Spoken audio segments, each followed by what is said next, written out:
Next news. Telangana రాష్ట్రంలో బీసీలకు అన్యాయం జరుగుతుందని మంత్రి జూపల్లి కృష్ణారావు పేర్కొన్నారు. హైకోర్టు స్టే విధించింది. బీసీ రిజర్వేషన్లపై విచారణ 2 వారాలకు వాయిదా వేసింది. ఏదేమైనా 42% బీసీ రిజర్వేషన్లకు కట్టుబడి ఉంటాం. తదుపరి చర్యలపై సీఎం రేవంత్ రెడ్డితో చర్చ ముందుకెళ్తామని ఆయన స్పష్టం చేశారు. చట్టం చేసేది ఎవరు? శాసనసభ, అటు పార్లమెంటు. శాసనసభ చట్టం చేసినాం కదా, దాన్ని ఆమోదించాలి కదా. ఆమోదించడం తప్పేవరిది? బీజేపీ ప్రభుత్వాన్ని. అంటే అందుకనే A team B team BRS BJP కలిపి మొత్తం పైన రాష్ట్రంలో బీసీలకు అన్యాయం చేసే కార్యక్రమం జరుగుతా ఉంది. కానీ కాంగ్రెస్ పార్టీ మా ప్రభుత్వం కట్టుబడి ఉంది. నెక్స్ట్ ఏం నిర్ణయం చేయాలనేది గౌరవ ముఖ్యమంత్రి గారి ఆధ్వర్యంలో మీటింగ్ చేసుకుని చేసే ఏర్పాటు జరుగుతుంది. చట్టం చేసేది ఎవరు? అరే చట్టం సరియాల్సిన ఎవరు?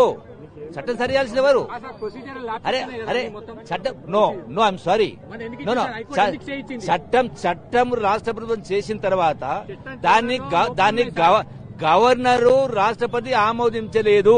ఆమోదించుంటే పరిస్థితి వచ్చేది కాదు కదా. ఆమోదించకపోవడానికి కారణం ఎవరు? బీజేపీ ఖచ్చితంగా. అంటే వాళ్ళు నెలల తరబడి చేసుకుంటూ డెఫినెట్ గా ప్రజలకు మేలు జరగాలనే, బీసీల మేలు జరగాలనే చట్టం దేవుడు జరిగింది. ఆ చట్టాన్ని అనుకున్నారు కానీ అది సక్రమంగా జరగలేదనేదే కదా ప్రశ్న. సక్రమంగా చట్టం ప్రజాస్వామ్యంలో రాజ్యాంగం ఉంది. రాజ్యాంగం ఆనాడు అంబేద్కర్ ఉన్నాడు. రాజ్యాంగం ఎందుకు రాసుకున్నాం? ప్రజలందరికీ మేలు జరగాలని. రాజ్యాంగాన్ని 100 సార్లు సవరించినాం.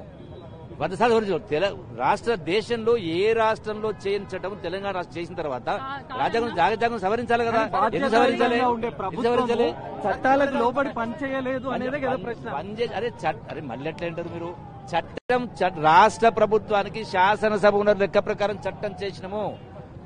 ప్రజాకోణంలో ప్రజాస్వామ్యంలో జనాభా ప్రాతిపదిక న్యాయం జరగాలని చేసినాం.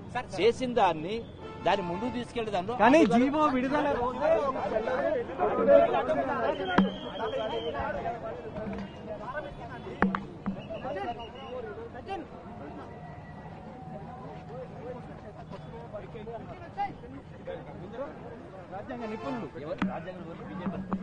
న్యాయ నిపుణులు అన్నారు సార్.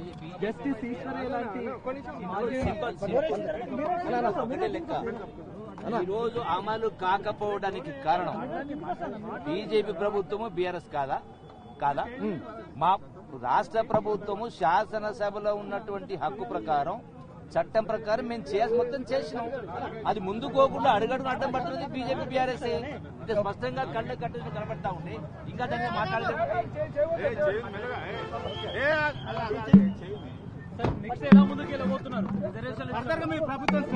ప్రభుత్వం నెక్స్ట్